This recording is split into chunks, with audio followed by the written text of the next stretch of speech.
So let's take a look at the updates to iPadOS 15 in relation to Notes, because Notes is such a versatile app and now has got even better, I think, with the addition of Quick Notes, with a couple of other things which are also going to help you just keep everything a lot better organized in your notes. So let's get started with Quick Notes. And Quick Notes is, as it sounds, a quick way to start a note from wherever you are on your iPad. And there's a few things that are kind of app aware, though it will help you make quick notes from specific websites, for example.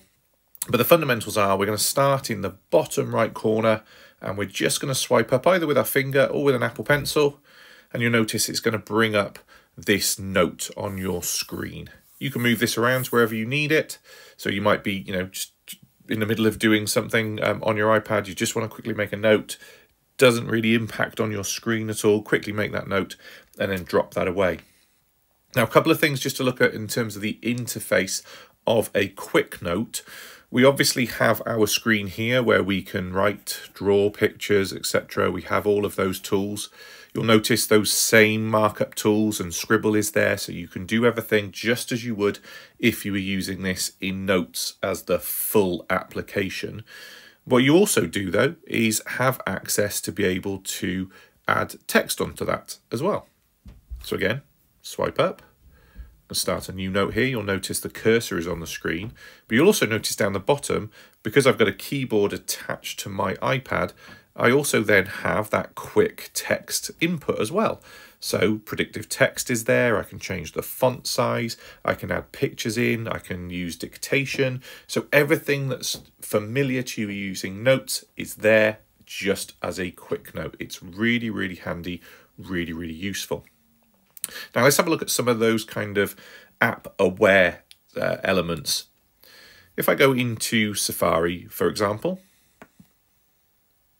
and let's just say that we're on this website, you'll notice straight away that the app has given me the option to add this website as a link. Now, for me, this is fantastic. If I'm doing some research, if I'm searching the internet for anything to do with learning pedagogy or whatever it might be that I'm doing my research on, it's very much aware that those links are something that I might want to use as part of this note.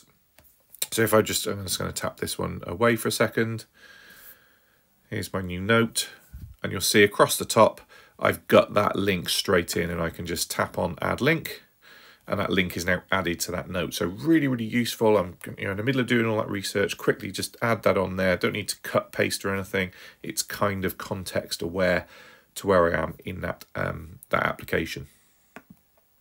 So that's really, really handy. And if we jump into notes, we can find that note that we started there. Here we go. Here's that note that we were doing as a quick note, and I can carry on doing it. I can go in and look at that note in more detail at a later date, add more things to it, use it however I would if it was research example. A couple of other just kind of changes that you might notice on here. Everything's pretty much the same as you would have seen it in previous incarnations. You can still input everything in the same way. You still have option to add in photos, add in bullet points, and obviously again, those will automatically adjust for you. There's a couple of things that just change on the screen. The microphone button, because again, I've got my keyboard attached, just pops up on the screen here. So just, it's instant access to those things for me as I'm adding that text on the screen. Okay, so something that I think is going to be a real support in terms of organization is this update to how you can have smart folders. Now, I've been a big fan of using folders in Notes and subfolders, etc. Always been really, really helpful just to organize all of my stuff. Now you have another way to do that, and that is with smart folders. So you can create your new folders as normal, or now this smart folder. And in your smart folders, once you've called it, whatever you're calling it, you can also have tags which help you organize everything really, really quick and easy. Now, I've added a few tags directly to this already, so I can choose these ones to show up. So anything that's tagged along these will automatically go into that. And tap done. And now what I can do is start to think about selecting those notes. So I've just tapped on the ellipsis at the top, select notes, gives me this option. And I can now start to select all of these, and you'll notice down the bottom we have tags appear. And now in tags, I can choose that all of these are going to go into those sections. And obviously you can build as many tags into this as you want, be it subjects that you're teaching, you know, classes, all sorts of things that you need to organize your own personalized note taking. When you tap done, that's now created all of those for me. And that teaching tab now automatically has all of my my updates directly in one place.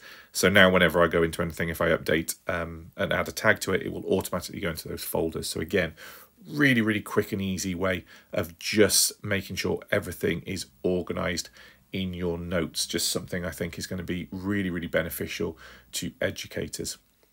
And like I said, it just does it automatically for you. So if I'm now continuing to work on anything, I can simply just kind of add that tag to anything, and it's just going to add it directly into any of that work. So there we go, just an overview of how you can kind of just enhance notes a little bit on your iPad just to get the most out of what is already a very productive tool.